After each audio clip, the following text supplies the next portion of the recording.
remember. I would say that the only really difficult aspects are the mental issues that you're forced to face.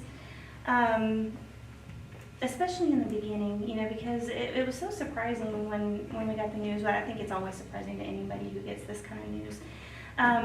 But at nighttime, you tend to think a whole lot more than any other time.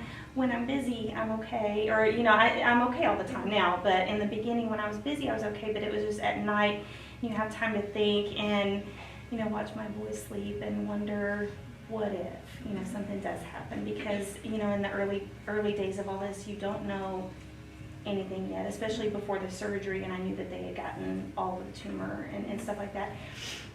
You actually think a lot about death, just to kind of mentally prepare yourself, I guess. And it's not something that, I think we all think about it to a degree, but you don't really think about it like it's going to be in my immediate future, or it could be. That was hard.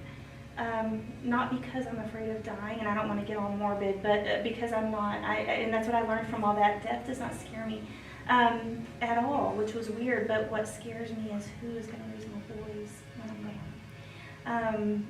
I don't want anyone else raising them. I want to be here. And so, then you start thinking, well, I've got to make a will, because what if something does happen? I don't know. I don't have much, but I want to set things up so that my boys are okay. And so you tend to face a lot of mental things that you never thought you would before. But I would say all of that's gone now. I don't have, I still feel sad for my boys on some days, like what if it comes back? Because I tend to what if, and I try not to do that, and that's been a little bit of a struggle. But other than the mental stuff that comes along with it, I think that's just been the most difficult. Everything else has been, for me, and like I said, everybody's different, but for me, the rest has been easy. Not bad at all. I want to say easy. It's never easy, especially if somebody else has it, and so I want to say, everybody's different, but I think Okay. How has it impacted your career? As far as my career, I think the biggest ways that it's impacted my career has been in the beginning when I first found out and I had to have the surgery, and the surgery put me out for 5 weeks. That was hard. First of all, I don't like being away from my kids, my students for that long, but also 5 weeks not learning. I left stuff for them to learn, but not having a teacher teach it is hard. And so that 5 weeks was a long time being out, but we were able to catch up. We were able to come back and get everything done we needed to. Now I'm just out once a week, and it's for chemo for just 2 more weeks left. And this week and the next week should be my last 2 treatments. And so I've been missing 1 day a week. But other than that, it really hasn't impacted it, other than in good ways, I think. I think it's made me a lot closer with a lot of teachers, my students too, and just seeing how much support, again, going back to the support, just seeing how much I've had, especially with the people I work with up here, it's impacted in good ways. Does that make sense? Mm-hmm. Okay. What's the biggest thing cancer has altered in your life? My bank account.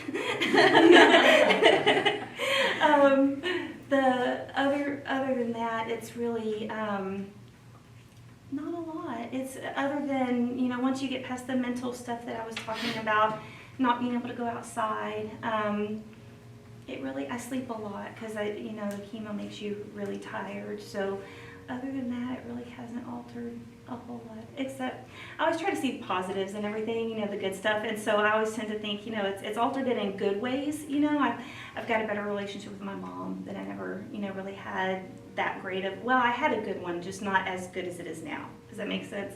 And so things like that have gotten better. But does that make sense? Okay.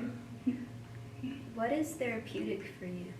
You mean like relaxing or calming? Okay, sleep for sure. Sleep is good, especially because sometimes I just get so tired I can't even think. I can't keep my eyes open. Y'all might laugh at this, but there's sometimes that my feet will swell, and that's just a side effect of the chemo. And so my oldest son, he'll say, "Well, come and sit over here by me, Mama," and he will rub my feet for an hour. And it's just, I know some people might think that's just gross, that's feet, but it helps, so it relaxes me and it makes my feet not swell and not hurt, and it's, yeah, that's been the best. Oh, and playing video games, that's always relaxing. Yeah. Okay, so how do you stay positive? For me, I have to stay positive. I can't be down for very long. I try to look at the good in everything, and I really do believe that good things come out of all bad stuff. In some situations, it's harder to see it right away, and you've got to look really hard, but it eventually comes around. And for me, it didn't take too long at all, you know, when I had my surgery and I found out that the doctor believed he got the whole tumor, that was the first step to me being able to say, okay, look, I can fight this now. You know, even if a little bit was left behind, just knowing, because initially he said he couldn't do surgery on it because it was so big. It was baseball size. You know, when that helped me to get a lot more positive, and then, you know, when I started the chemo and I was handling it well, I thought, I can do anything. And so, which, you know, maybe not, but that's how myself. Coming back to school has helped so much with me being positive.